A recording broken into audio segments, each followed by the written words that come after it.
उनका हौसला पूरे देश के लिए उदाहरण रूप हौसला था। सभी लोगों का कहना था एक क्षेत्र हमारा है, हम इसको नहीं छोड़ेंगे। कुछ परिवार पाक ऑक्यूपाई कश्मीर से भी आए थे, फिर भी डटकर लड़ने का मूड इतने बड़े हादसे के बाद भी प्रदर्शित होना बहुत बड़ी बात है। उसके बाद आज यहां पर सिक्योरिटी एजेंसीज के सभी पहलुओं पर और सभी प्रकार की जितनी भी एजेंसियां जम्मू कश्मीर के सुरक्षा के लिए जिनकी भूमिका है, वो सभी एजेंसियों के साथ विशेषकर जम्मू क्षेत्र के सुरक्षा के इंतजाम को लेकर एक डिटेल बैठक हुई है। आने वाले दिनों में एक बहुत सुरक्षित ग्रिड बनाने के लिए भी यहां पर चर्चा हुई है। मैं इतना ही कह सकता हूं कि सुरक्षा एजेंसियां चाहे जम्मू कश्मीर पुलिस हो, बीएसएफ हो, सीआरपीएफ हो, जम्मू पुलिस का एसआईए का टीम हो या सेना हो, इस सभी एजेंसियां 100% मुस्तैद है और विश्वास के साथ आने वाले दिनों में इन घटनाओं को रोकने के लिए इनका मनोबल भी बना हुआ है। ये दोनों घटनाएं जो 2 दिन में हुई, उसकी जांच कल ही भारत सरकार ने एनआईए को सौंप दी है। एनआईए और जम्मू पुलिस दोनों मिलकर इस घटना की जांच करेंगे। जांच में एनआईए के साथ जम्मू पुलिस का पूरा इन्वॉल्वमेंट होगा और विगत 1.5 साल में जितनी भी घटनाएं हुई हैं, इस सारी घटनाओं को एक साथ रखते हुए ये टीम आतंकवादी गतिविधियों की जांच उसी दायरे में करेगी। इसके साथ साथ ओजीडब्ल्यूएस के लिए भी आतंकवादी ग्रुपों के सपोर्ट सिस्टम के लिए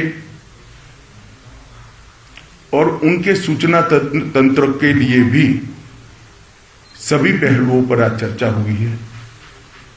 और एक कह सकते हैं कि संपूर्ण 360 डिग्री सुरक्षा का चक्र बनाने का आज सभी एजेंसियों ने भरोसा भी दिलाया है और इस पर चर्चा भी हुई है। हमारी जितनी भी सूचना की एजेंसियां हैं, इन्होंने भी अपनी गतिविधि को और टाइटन करने का फैसला भी बनाया है, रणनीति भी करी है। मुझे विश्वास है कि आने वाले दिनों में जिन लोगों ने भी ये घटना करी है, उनको जम्मू कश्मीर पुलिस बहुत कम समय के अंदर नसीहत करेगी और उनको कानून के दायरे में लाकर कोर्ट के सामने खड़ा करेगी। इसके साथ साथ जम्मू क्षेत्र की पूरी सुरक्षा को चौक चौबंद करने के लिए जो एक्शन प्लान बना है, ये टाइम बाउंड है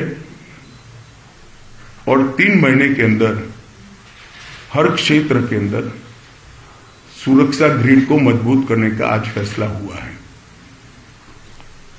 मैं जम्मू के नागरिकों को इतना भरोसा दिला सकता हूं कि इनकी आतंकवादी ग्रुपों की मंशा जो भी हो, परंतु हमारी एजेंसियां मुस्तैद होकर जम्मू की सुरक्षा करेगी। धन्यवाद।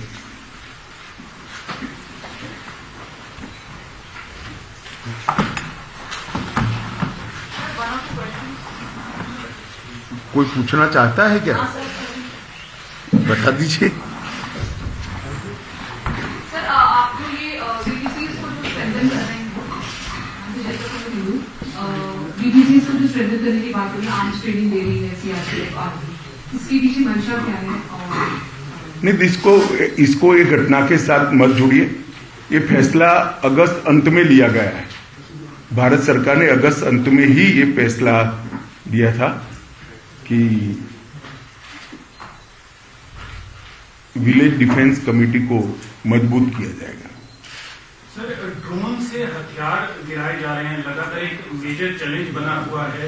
घाटी में भी हाइब्रिड टेररिज्म जो है वो एक नया पनप के आ रहा है, जहां पर टेररिस्ट का कोई उनका रिकॉर्ड नहीं है, लेकिन उन्हें हथियार देकर आतंकी घटनाओं को अंजाम दिया जा रहा है। माइनॉरिटीज पे टारगेट किया जा रहा है, उनको मारा जा रहा है। तो सर, इसके सिलसिले में क्या क्या डिसीजन लिए गए हैं, कुछ बता पाएंगे सर? स्पेशली ड्रोन का जो थ्रेट है उसे टैकल। सरदार जी, ये डिसीजन अगर मैं बता पाऊंगा तो उनके लिए क्या बचेगा भैया? क्या सवाल पूछेगा?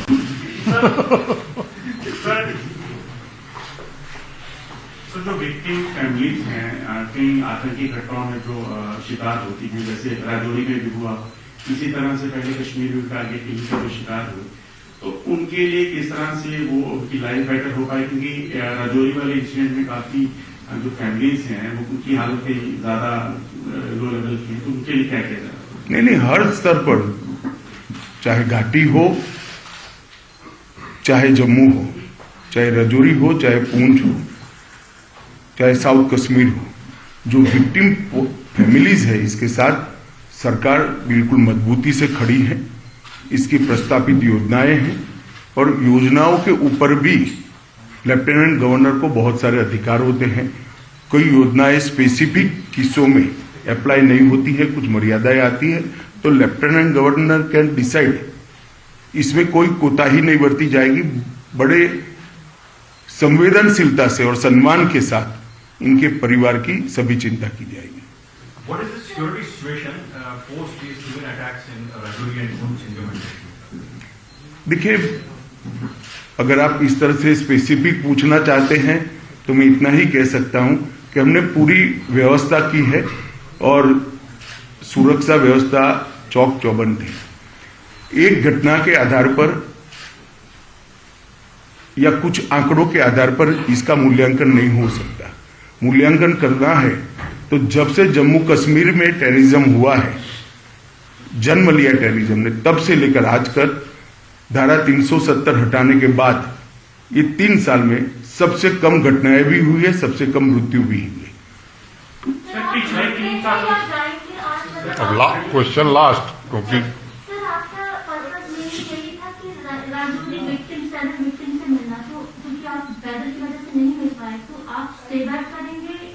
ना, आज स्टे बैक नहीं करूंगा क्योंकि कल भी मौसम के हालात 3 दिन तक ठीक नहीं बताए जा रहे हैं, मगर मैं जरूर आऊंगा और उनको मिलूंगा। Thank you.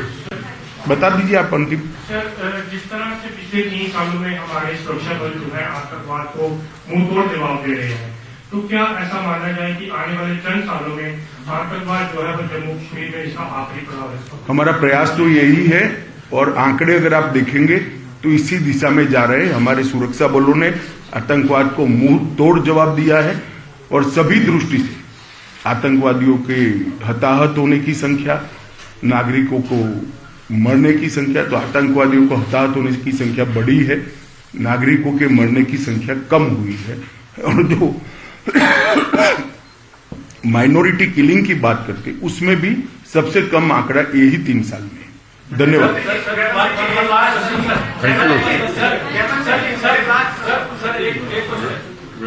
Right, that's the Union Home Minister Amit Shah's big focus on the Jammu and Kashmir security situation. As you just heard the Home Minister himself say, the security personnel will put an end to the attacks, the targeted attacks that have been taking place there. He's also added that the NIA and Jammu police will investigate the Rajouri attacks. With that, let's go across to my colleague Nazir Masoodi, who's been tracking all the latest developments for you on Ground Zero. Nazir, take us through the key takeaways from the Home Minister's address. Well, before Home Minister, started his security review meeting with all the heads of the security and intelligence agencies in the country, the meeting which took place in Raj Bhavan, Jammu, he spoke with the families, victim families in Rajouri over phone. Then after meeting and reviewing the security situation, Home Minister talked about the NIA case has been handed over to the NIA for probe, and along with Jammu and Kashmir, they will probe it. Not only this incident, but also all the incidents which have happened in the recent past, which are being probed.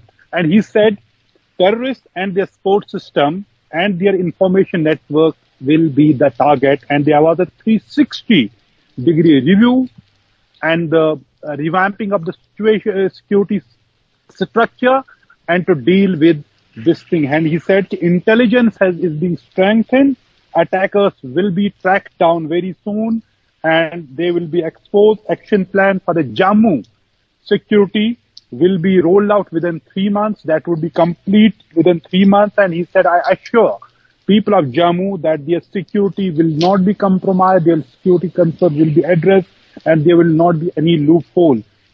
He said all the security arrangements have been made, but one incident, which he referred to this incident, cannot define the whole security situation in Jammu and Kashmir. And he or rather said that the incidents of terrorism and militancy have actually come down. And he said the figures clearly show in last 3 months they have come down. Even the attacks on the minorities have come down. This is what the Home Minister said. But clearly, Home Minister had put the security agencies on notice when he talks about the intelligence network needs to be further strengthened. There would be an action plan for the Jammu security within 3 months, and all these things clearly shows new look at the security and the taking tough measures, not only militant but also their sports structures, their overground workers, which has been the huge focus in the Kashmir Valley for all these years. And Home Minister saying one incident should not define the whole security situation. He rather said it is rather improving. But clearly there is a huge concern after this attack. He has spoken to the family, and in fact the family members are saying Home Minister spoke to, that Home Minister assured them that these things will not be allowed to be repeated in Jammu.